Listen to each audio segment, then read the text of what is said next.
Kemarin muncul RUU Sisdiknas yang itu cukup menguras energi kita untuk advokasi. Kenapa? Karena menghilangkan kata kepercayaan di dalam draft RUU itu. Dia bukan ateis. Penghayat ini memiliki keyakinan yang dipercaya dengan Tuhan, terbukti dengan kepercayaan terhadap Tuhan yang Maha Esa. Karena ketika berbeda itu dianggap aneh, dianggap sesat, dianggap kafir dan sebagainya ya.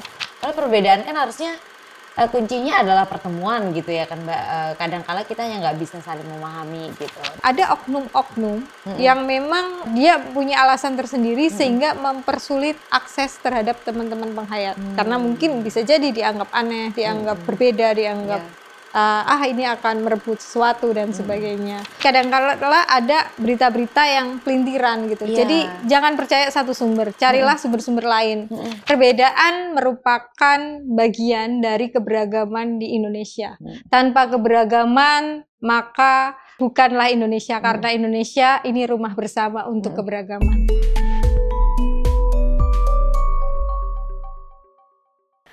Oke, selamat malam Mbak Novi. Apa kabar nih Mbak? Baik, kabarnya bahagia, sehat, alhamdulillah. Iya, nah teman-teman, Mbak Novi ini dari Yayasan LKIS. Nah, Yayasan LKIS ini bergerak di isu kemanusiaan, demokrasi, dan juga isu-isu kelompok masyarakat rentan lainnya gitu.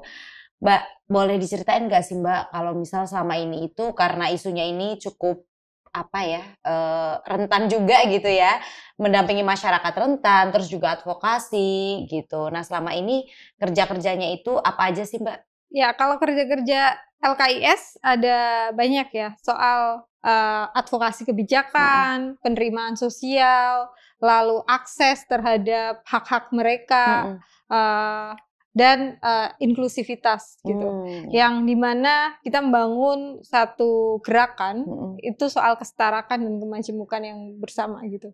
Nah, ada beberapa hal yang kemudian kita lakukan. Ada soal membangun ketahanan demokrasi, ada soal penguatan hak asasi manusia, soal kebebasan beragama dan berkeyakinan untuk kelompok-kelompok rentan atau marginal, lalu membangun pemberdayaan masyarakat yang dilakukan oleh kelompok-kelompok rentan untuk berdaya gitu, lewat berbagai macam gitu. Budidaya lidah buaya, ekonomi kreatif, sekolah agama leluhur, yang kerjasama dengan teman-teman ICIR, lalu juga soal kebebasan beragama dan berkeyakinan. Oke, cukup banyak ya kerja-kerjanya ya Mbak. Jadi tidak hanya advokasi, tapi juga melakukan kampanye, terus juga pemberdayaan gitu ya Mbak. Dan sebenarnya tujuan akhirnya tuh apa sih Mbak yang dituju gitu? Masyarakat mandiri kah atau harus berdaya atau seperti apa gitu Mbak? Kalau tujuannya adalah masyarakat itu mandiri, dan kemudian dia juga bisa melakukan ibadah sesuai dengan keyakinannya, baik itu ibadah, baik itu mengakses pendidikan, bantuan sosial, apapun latar belakangnya.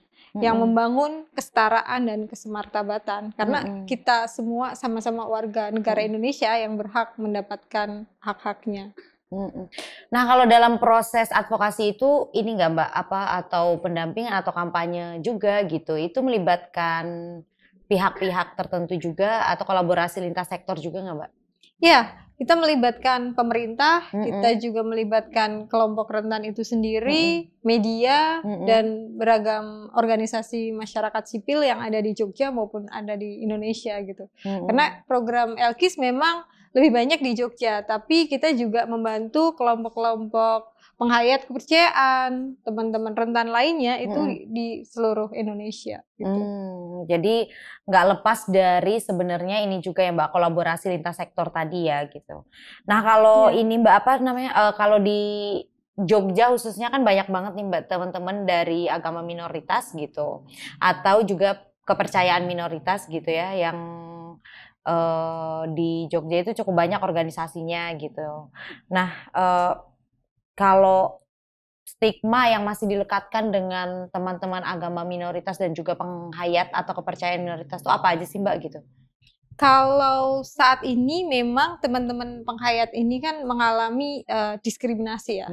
Sebelum putusan MK itu kan diskriminasi ke teman-teman penghayat banyak, peminggiran gitu.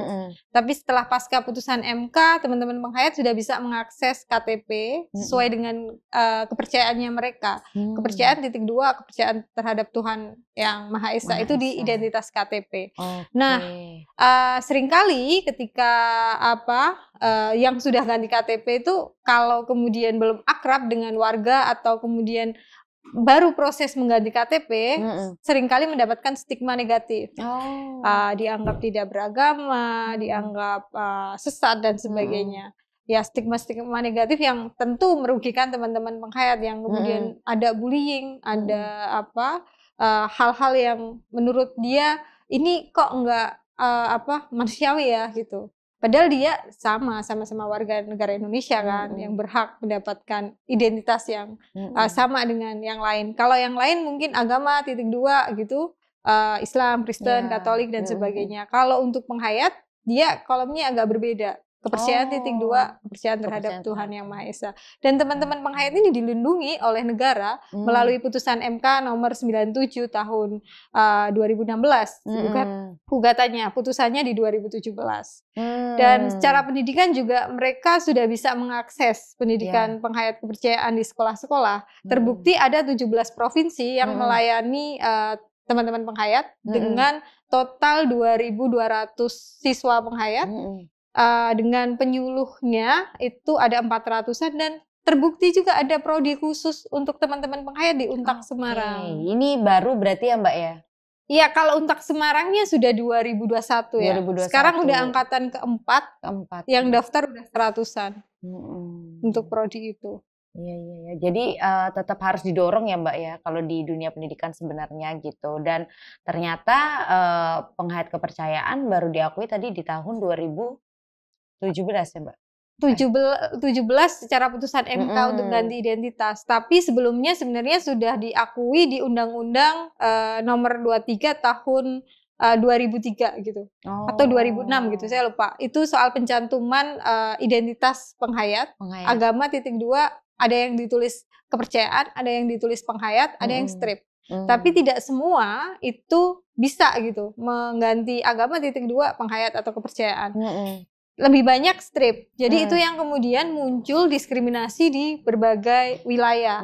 Misalnya kalau berobat ditanya agamamu apa gitu kan, ini nggak relevan dengan kondisi kepercayaan dia gitu kan. Sakit giginya kenapa ditanya agamanya kan nggak relevan gitu. Maka kemudian teman-teman masyarakat sipil dan teman-teman penghayat sendiri melakukan gugatan ke MK. JR Adminduk di undang-undang itu. Nah, kemudian bisa gitu teman-teman penghayat menulis kepercayaan titik 2, kepercayaan Tuhan Yang Maha Esa, yang artinya semua aksesnya juga perlu buka dong gitu. Iya, betul ya. Alhamdulillah ya sekarang sudah akses-aksesnya pun sudah mulai terbuka gitu ya Mbak, udah didorong juga. Nah, tapi sejauh ini karena tadi masih terjadi stigma dan diskriminasi gitu Mbak. Gimana sih? Masih ada nggak sih tantangan yang dialami oleh teman-teman penghayat gitu? Realitasnya hari ini tuh seperti apa? Kemudian hal apa sih Mbak yang utama gitu? Kalau misal di prioritas nomor 1 nih, tantangan apa sih yang paling kira-kira menghambat peluang akses yang harusnya didapat oleh teman-teman agama atau penghayat kepercayaan di Indonesia dalam menjalankan ibadah dan juga berkehidupan sehari-hari gitu Mbak? Kalau saat ini teman-teman penghayat kan sudah mulai bisa akses soal KTP, perkawinan, lalu Adminduk dan sebagainya, termasuk pemakaman. Tapi pemakaman masih banyak yang belum bisa diakses gitu. Masih ada kadang-kadang kita menemui problem tidak bisa dimakamkan karena wilayah pemakamannya itu tanah wakaf. Nah, itu muncul di daerah Jawa Barat, Jawa Tengah gitu. Tapi tidak semua menolak, tapi hanya ada beberapa wilayah ya. Kalau untuk tempat ibadah atau sanggar, itu ada yang mengalami sanggar itu ditolak gitu atau kemudian dibakar. Itu pernah terjadi di Jawa Timur waktu itu. Nah, tapi teman-teman penghayat yang di wilayah lain bisa gitu. Dan penghayat ini kan jumlahnya banyak ya. Yang sudah ganti identitas penghayat kepercayaan menurut Dirjen Dukcapil di pusat itu ada 112.000. Itu di seluruh Indonesia, seluruh Mbak? Indonesia. Yang paling banyak ada di NTT. NTT. Jogja ada, tapi tidak sebanyak wilayah-wilayah lain. Jogja paling banyak ada di Gunung Kidul, ada di Bantul, Kulon Progo, Kota, dan Sleman. Nah, kalau akses pendidikannya sebarannya juga hampir sama gitu. Kalau Jogja itu total sekarang udah ada sekitar 11 atau 15 siswa. Di Gunung Kidul ada 4, di mana Bantul itu ada 6, lalu di Kulon Progo ada 2, dan Kota 1 untuk SMA. Nah, itu menarik sebenarnya ya Mbak ya, bagaimana juga sekolah sudah mulai ada, akses juga sudah mulai didorong untuk diberikan gitu. Dan juga keputusan-keputusan atau juga hukum gitu, bagaimana negara kita ini mengatur hak-hak minoritas tadi gitu. Nah, kalau sejauh ini Mbak, Elki sendiri itu Yayasan LKIS melihat peran pemerintah dalam melindungi hak-hak teman-teman minoritas, khususnya juga untuk agama dan kepercayaan itu sampai sejauh mana sih Mbak? Kalau kita lihat memang ada kebijakan yang tumpang tindih gitu. Di sisi lain, Permendikbud nomor 27 tahun 2016 pasca putusan MK itu bisa mengakomodir pendidikan teman-teman penghayat. Tapi di 2022-2023 kemarin muncul RUU Sisdiknas yang itu cukup menguras energi kita untuk advokasi. Kenapa? Karena menghilangkan kata kepercayaan di dalam draft RUU itu. Maka kita advokasi tuh gitu. Padahal di naskah akademiknya kita nemu 18 kata kepercayaan atau penghayat kepercayaan. Nah, ini problem gitu. Kenapa kemudian di RUU rancangan undang-undang Sisdiknas, Sistem Pendidikan Nasional, itu nggak diakomodir kemarin. Nah, akhirnya kemudian kita advokasi dan akhirnya bisa di hold sementara kan, sampai kemudian memasukkan tuntutan-tuntutan dari teman-teman masyarakat sipil. Nah, tapi ada kebijakan lain, Ranperpres PKUB gitu, yang dimana itu bareng dengan Ranperpres moderasi beragama. Moderasi beragama itu disahkan oleh Presiden gitu. Lalu Ranperpres PKUB itu masih di hold gitu. Kenapa? Karena itu nggak mengakomodir teman-teman penghayat gitu. Padahal teman-teman penghayat ini butuh diakomodir di Ranperpres itu. Kenapa? Karena beberapa wilayah itu teman-teman penghayat udah ada yang bergabung di FKUB. Di wilayah Jawa Tengah mereka sudah sering diundang, bahkan ada FKUB muda gitu, remaja gitu, untuk mengakomodir teman-teman penghayat juga ada. Di beberapa wilayah di Jawa Tengah, di Jawa Barat itu juga udah ada yang mengakomodir teman-teman penghayat. Nah, itu yang kemudian ada best practice cerita baik gitu, praktek baik di beberapa wilayah yang mengakomodir. Tapi sayangnya di Ranperpres PKUB itu nggak masuk gitu. Nah, itu yang terus sedang diadvokasi oleh teman-teman di Jogja maupun di nasional terkait dengan Ranperpres PKUB. Nah, semoga juga advokasinya nanti berjalan lancar ya Mbak ya. Nah, amin. kalau setelah melihat tadi adanya tumpang tindih kebijakan, terus bagaimana padahal sudah diakui tapi di RUU Sisdiknas seperti apa gitu, menurut Mbak Novi ini ada nggak sih kebijakan yang perlu direvisi atau dirubah gitu untuk melindungi teman-teman minoritas begitu, dan juga untuk mewujudkan keadilan tentunya gitu? Ya, kalau kemudian diubah semua tentu mungkin akan banyak problematik ya. Tapi setidaknya setiap undang-undang atau kebijakan yang dikeluarkan oleh kementerian, lalu presiden gitu, atau pemerintah pusat ataupun legislatif melalui undang-undang, itu mengakomodir agama garis miring kepercayaan atau minimal agama dan kepercayaan. Itu sebenarnya udah bisa mengakomodir teman-teman minoritas. Oke. Kenapa? Karena kalau nggak menyebut itu artinya meninggalkan kepercayaan. Padahal sebelumnya kebijakan sebelumnya itu mengakomodir gitu, agama dan kepercayaan, agama atau kepercayaan. Contoh KUHP yang kemudian kemarin kita sempat ribut juga kan, Iya. dengan problem yang beragam gitu. Tapi di situ kemudian pengakuan penghayat ada. Iya. Agama dan kepercayaan atau agama atau kepercayaan itu diakomodir di KUHP, tapi di undang-undang yang lain kenapa enggak gitu? Rancangan undang-undang yang lain itu yang menjadi pertanyaan kami ketika advokasi kasus ini.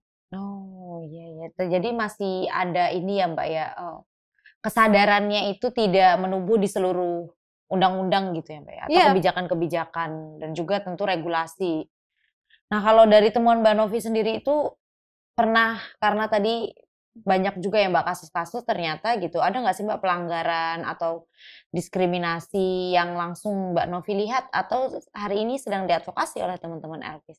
Kalau kita advokasi yang kemarin itu soal pendidikan penghayat ya, yang ada di Kulon Progo, ada di Gunung Kidul, dan kasus terakhir yang kita tangani kemarin adalah soal identitas KTP dan KK.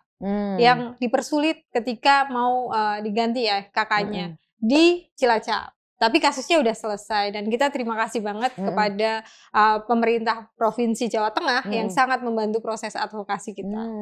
Kalau yang paling ini Mbak, dari sekian, ini kan LKIS sudah lama juga ya Mbak ya berdirinya. Nah itu dari awal berdiri sampai dengan sekarang itu Mbak, kasus apa sih yang paling menurut Mbak Novi apa ya, menyedihkan gitu, terus juga penting banget nih buat disuarakan gitu, atau penting banget teman-teman yang lain juga tahu gitu, Mbak? Ya, kalau selama aku bekerja di LKIS sejak 2012 sampai sekarang, yang membuatku sedih ketika menangani kasus adalah kasus pencabutan IMB gereja. Pertama, itu menurutku sedih banget. Kenapa? Karena mereka nggak bisa ibadah dan gontok-gontokannya itu kuat gitu. Dengan ormas, dengan pemerintah, dengan kelompok-kelompok agama tertentu gitu, itu yang cukup menguras energi juga gitu. Karena tidak hanya ditangani LKIS sendiri, tapi organisasi masyarakat yang lain, lembaga bantuan hukum dan sebagainya turut terlibat dalam proses advokasi itu. Nah, yang kedua soal isu penghayat ini, yang ini membuat kami terutama cukup sedih karena nggak selesai-selesai nih. Kami mendampingi teman-teman penghayat itu sejak 2014 sampai sekarang, dan kasusnya terus saja ada gitu. Secara kasus penghayat langsung hadapan dengan pemerintah itu ada gitu, tapi juga ada yang kasus antara penghayat dengan ormas, penghayat dengan masyarakat dan sebagainya, itu juga ada gitu. Walaupun tidak semua kemudian kita tangani karena memang soal SDM kami memang terbatas ya, karena memang kita fokus di Jogja. Tapi tidak menutup kemungkinan kami juga kemudian membantu kasus-kasus yang di luar Jogja, contohnya yang di Cilacap gitu. Nah, karena ini berimplikasi pada juga kompensasi penyuluh, misalnya kalau pendidikan ya. Honor mereka sampai saat ini juga belum selayaknya guru-guru honorer gitu. Mereka belum dianggap sebagai guru-guru honorer, hanya guru-guru tambahan atau penyuluh yang dia bisa diperbantukan nanti kalau S1-nya dari Untak Semarang lulus, dia baru kemudian ngajar gitu. Jadi kayak masa transisi. Nah, itu yang membuat kita cukup sedih ya, karena ininya tuh banyak gitu, nggak cuma soal keyakinan aja, tapi implikasinya ke ekonomi, ke pendidikan, ke penerimaan sosial, dan beragam lainnya, hak politik dan sebagainya. Iya. Setuju sih Mbak. Jadi itu sebenarnya temuan yang menarik ya Mbak ya, karena cukup banyak persoalan intoleransi yang nyatanya masih terjadi sampai hari ini gitu. Nah, kalau menurut Mbak Novi sendiri sebagai orang yang terlibat aktif gitu ya dalam advokasi isu-isu intoleransi, kira-kira tuh faktornya apa aja sih Mbak yang menyebabkan ini terjadi gitu? Apakah benar-benar murni dari eksklusivisme aja gitu, atau ada hal lain gitu yang menjadi penyebabnya gitu? Kalau penyebabnya kenapa ini terus terjadi, ya pasti nggak banyak orang paham apa itu penghayat.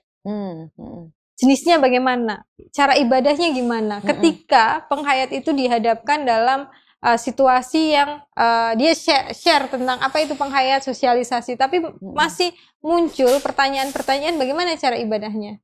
Dia apakah kemudian dia kategori ateis atau bukan? Ini bukan ateis.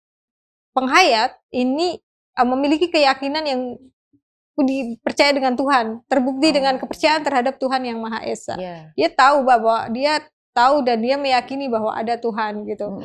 Nah, selain itu penerimaan masyarakat kan belum sepenuhnya clear ya. Karena ketika berbeda itu dianggap aneh, dianggap sesat, dianggap kafir dan sebagainya ya. Nah, problemnya di situ. Ketika ada yang berbeda, contoh cara pakaian aja gitu aja udah jadi pergunjingan gitu. Terbukti dengan kasus-kasus bullying di sekolah-sekolah. Ketika kemudian teman-teman penghayat meminta untuk agamanya atau keyakinan di sekolahnya sebagai penghayat kepercayaan dengan guru yang sudah ada gitu, guru yang penyuluh yang penghayat gitu, itu terjadi gitu.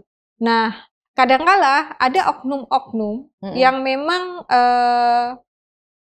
alasannya apa kita nggak tahu secara spesifik, tapi dia punya alasan tersendiri sehingga mempersulit akses terhadap teman-teman penghayat. Karena mungkin bisa jadi dianggap aneh, dianggap berbeda, dianggap ini akan merebut sesuatu dan sebagainya. Nah, kalau akses ke pemerintah kadang-kadang memang misalnya kasusnya Cilacap ya, dia nggak begitu paham soal bagaimana penghayat tuh mendapatkan identitas KTP penghayat gitu. Ada blanko yang kemudian udah diisi, ternyata kemudian bolak-balik dari rumah tinggalnya ke Kabupaten Cilacap, kota Cilacap yang di Dukcapil itu UPT-nya nggak begitu paham soal registernya teman-teman penghayat gimana. Nah, problemnya juga penghayat ini kan banyak ya yang dinaungi oleh MLKI gitu. Nah, jenis penghayatnya apa tuh Mbak MLKI itu Mbak? MLKI itu Majelis Luhur Kepercayaan Terhadap Tuhan Yang Maha Esa. Jadi kalau misalnya di Islam itu kan MUI ya, ada NU Muhammadiyah Islam lain masuk situ gitu. Nah, kalau penghayat itu ada namanya MLKI yang dimana MLKI itu menaungi 179 penghayat kepercayaan, organisasi gitu. Jadi jenisnya beragam. Mungkin teman-teman pernah dengar Sabto Darmo, Sumarah, lalu PBM, PPN dan sebagainya. Itu banyak jenisnya. Di Jogja aja ada sekitar 40 penghayat kepercayaan. Dengan jenis yang beragam itu, maka kadang-kala ininya berbeda-beda. Tapi memang tujuan mereka sama sebenarnya. Itu menarik ya Mbak ya. Jadi kalau misal banyak masih anggapan dan juga stigma dan juga diskriminasi, kira-kira nih Mbak, kalau buat kita-kita anak-anak muda juga tentunya teman-teman yang lain juga biar tahu gitu kan, apa sih Mbak hal kecil yang mungkin banget gitu yang bisa kita lakukan untuk minimal tuh kita nggak mendiskriminasi orang lain, nggak ngasih stigma gitu, apa yang bisa kita lakukan sekecil-kecilnya gitu Mbak? Sekecil-kecilnya terima ketika ada orang yang berbeda gitu. Jangan langsung mengolok-olok, mencibir, membuli, bahkan mendiskriminasi gitu. Hal yang mungkin bisa dilakukan oleh kawan-kawan, ya teman-teman menerima keberbedaan orang lain. Jangan langsung mengejudge bahwa yang berbeda itu aneh. Dan macam-macam stigma negatif gitu. Ya teman-teman terutama orang muda kan bisa menggunakan media sosial yang kemudian menjadi netizen yang baik dan yang bijak gitu untuk tidak langsung menjudge gitu ya teman-teman minoritas terutama agama yang berbeda ini akan menyakiti hati mereka. Nah tuh netizen yang punya media sosial dijaga ya. Komentar kalian itu dijaga gitu. Jadi kita semua bisa memulai dengan komentar yang baik, terus juga menggunakan media sosial sebagai ruang ini ya Mbak, kampanye gitu. Nah kalau ini Mbak, tadi kan banyak banget nih Mbak cerita-cerita menarik dan juga pengalaman yang menurut aku berhasil gitu ya Mbak dalam mendampingi teman-teman, mengadvokasi gitu. Kira-kira tuh gimana sih Mbak step by stepnya gitu biar kita tuh semua juga bisa nih melakukan hal itu gitu? Kalau biasanya di LKIS tuh kami membuka ruang kerjasama gitu dengan Ombudsman RI, perwakilan DIY kan ada ya, nggak harus jauh-jauh ke Jakarta gitu. Terus kami juga membangun kerjasama dengan teman-teman jurnalis, karena pasti mereka punya investigasi yang mendalam untuk menulis. Nah, selain itu kami menyiapkan juga catatan kritis ketika ada problem-problem gitu. Misalnya ada kasus A gitu, atau misalnya kita ada kasus soal kebijakan yang tidak mengakomodir teman-teman kelompok minoritas, terutama teman-teman penghayat ya, karena pengakuannya juga belum terlalu lama kan. Jadi kami biasanya nulis apa sih yang kemudian menjadi permasalahan, fakta yang terjadi, dan sebagainya gitu, menjadi satu policy brief yang kemudian kita serahkan juga ke negara. Jadi sering kami bolak-balik Jogja Jakarta untuk advokasi kasus-kasus ataupun kebijakan-kebijakan yang masih diskriminatif. Nah, selain itu kami juga melakukan kolaborasi admin media sosial bareng dengan teman-teman media OMS, organisasi masyarakat sipil, komunitas dan sebagainya. Untuk yuk kita konten bareng yuk, apapun konten teman-teman itu bisa dikolaborasikan dengan sistem kolaborasi. Lalu juga kita mengajak juga diskusi dengan teman-teman penghayat atau minoritas atau koalisi lintas isu untuk dia juga berani melakukan advokasi sendiri. Jadi kita ada kayak penguatan kapasitas untuk advokasi gitu, baik itu litigasi maupun non litigasi, sehingga kalau misalnya terjadi sesuatu oleh teman-teman minoritas ini, dia bisa struggle gitu, bisa advokasi sendiri dulu gitu. Kalau mentok baru kemudian kontak ke kami, atau kemudian dia bisa pakai jaringan di sekitar dia untuk membantu proses advokasi. Jadi ada beberapa tahapan yang kita terapkan di level komunitas, kita terapkan bagaimana dia punya kapasitas untuk advokasi dirinya sendiri, lalu di jaringan juga, di jaringan masyarakat sipil, media, dan komunitas lain untuk selalu berjejaring dengan koalisi lintas isu, dengan jaringan-jaringan inklusi Kulon Progo, Jari Rogo, ataupun jaringan forum LSM dan sebagainya. Lalu di level pemerintah kita kemudian melakukan advokasi dengan teknik lobby, FGD, rapat dengan pendapat, lalu memberikan masukan, catatan kritis gitu, kita buat, kita kasih ke negara gitu, untuk ini menjadi perhatian gitu. Nah, itu yang biasa kami lakukan untuk proses advokasi di LKIS. Jadi prosesnya cukup panjang ya Mbak, nggak ujuk-ujuk tiba-tiba udah dapat KTP gitu ya Mbak ya. Jadi memang prosesnya cukup panjang gitu. Nah, kalau misal ini nih Mbak, dari Yayasan LKIS sendiri gitu, apa aja sih yang mungkin pengen biar orang-orang yang lain juga tahu gitu, tips and trick gitu, hal-hal yang bisa kita lakukan gitu Mbak, tips and trick kecil gitu untuk kita semua, biar kita nih kadang kan menganggap perbedaan tuh juga satu hal yang sangat kayaknya berbeda itu jahat, menakutkan gitu, itulah yang menyebabkan konflik gitu.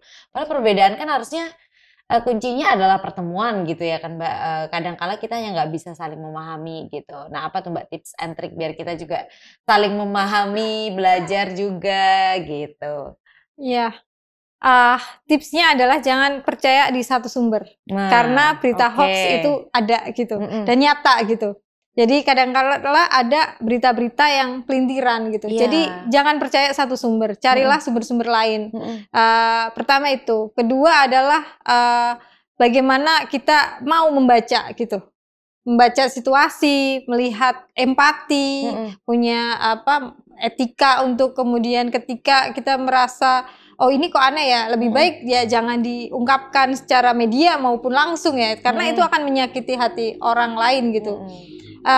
Lalu kalau di kami biasanya kita akan lebih banyak mendengar bagaimana apa yang kemudian dialami oleh korban ataupun teman yang kemudian bercerita, itu kita dengerin dulu baru kemudian kita kasih masukan.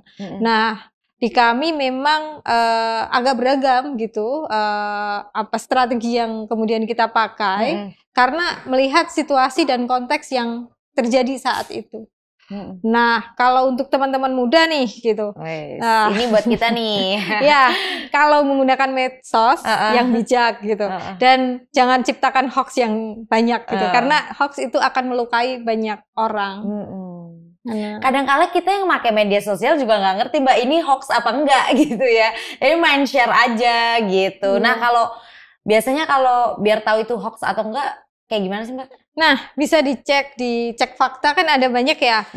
Liputan 6 juga punya cek fakta, Tempo dan media-media Kompas juga punya cek fakta. Jadi teman-teman bisa cek di Google apakah ini berita hoax atau bukan. Itu ya cara gampang. Kalau enggak bisa chatbot juga Mavindo atau lihat di media-media gitu. Karena ciri-ciri berita hoax itu kalau dia online gitu pasti belakangnya juga aneh gitu. Enggak langsung misalnya lkis.or.id itu kan website kami gitu. Tapi resmi gitu. Tapi kalau enggak biasanya dia akan ada belakangnya bukan .com, bukan ID, bukan .co dan sebagainya. Dia pasti akan ke blogspot atau yang lain ya. Yang itu perlu dicek dulu lagi. Gitu. Nah, kalau nanti butuh informasi lebih dalam tentang teman-teman penghayat atau apa komunitas, nanti bisa juga berkontak di teman-teman MLKI. Kan ada juga websitenya Majelis Luhur Kepercayaan Terhadap Tuhan Yang Maha Esa, mlki.com kalau nggak salah atau .co.id aku lupa. Jadi teman-teman bisa cek beritanya supaya nggak terjebak hoax yang justru akan merugikan teman-teman minoritas. Nah, kenapa? Karena ada pengalaman atau gimana nih Mbak? Ada nih. Jadi kadang-kadang kita nemu nih diskriminasi terhadap teman-teman penghayat. Ternyata itu ada stigma. Nah, stigma muncul dari berita-berita bohong yang diungkap oleh seseorang yang memang punya niatan jahat gitu, yang kemudian membuat pelintiran-pelintiran atau satiran-satiran yang justru dipercaya oleh pembaca.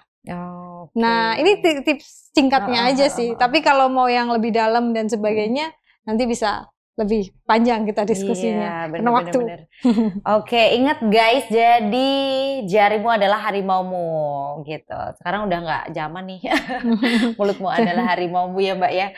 Nah itu menarik banget gitu. Tadi juga ada pesan untuk kita anak muda ya bahwa ya di negara kita ini memang sangat beragam, namanya aja Bhinneka Tunggal Ika ya Mbak ya. Dan kita harus menghargai banyak perbedaan gitu. Itu mungkin kita ngobrol-ngobrol malam hari ini menarik sekali, tapi harapannya aku sebenarnya masih banyak pertanyaan gitu ya. Tapi karena kita juga punya keterbatasan waktu gitu, harapannya juga nggak berhenti di sini. Artinya nanti teman-teman yang lain juga bisa nih mencontoh konten-konten kayak gini yang bisa kalian sebarkan ke teman-teman yang lainnya juga gitu. Karena kalau kalian merasa informasi ini penting, maka ini juga penting buat ditiru ya Mbak ya. Iya, persis. Iya, nah oke, terima kasih Mbak Novi atas ini ya, banyak sekali ilmu dan pengetahuan juga yang diberikan gitu. Kami juga berdoa untuk teman-teman di seluruh Indonesia biar ya kita saling menghargai perbedaan, tidak ada lagi kasus-kasus intoleransi gitu ya Mbak ya. Iya. Terima kasih, tapi sebelum kita tutup, coba Mbak, satu kata atau berapa kata gitu Mbak ya, untuk quotes hari ini gitu. Itu yang bisa memotivasi kita nih, closing statement-nya apa nih Mbak? Dari sepanjang perjalanannya. Sepanjang perjalanan ini ya, perbedaan merupakan bagian dari keberagaman di Indonesia. Tanpa keberagaman, maka bukanlah Indonesia, karena Indonesia ini rumah bersama untuk keberagaman. Ya, itu dia teman-teman, Indonesia rumah bersama dan juga keberagaman itu adalah ciri khas Indonesia itu sendiri ya Mbak ya. Baik, terima kasih kembali Mbak Novi gitu atas pengetahuan yang cukup banyak hari ini gitu. Kita juga berharap bahwa hari ini Indonesia bisa menjadi rumah bersama, diyakini dan juga diinternalisasi oleh setiap masyarakat. Terima kasih, sampai bertemu kembali teman-teman. Terima kasih. Thank you.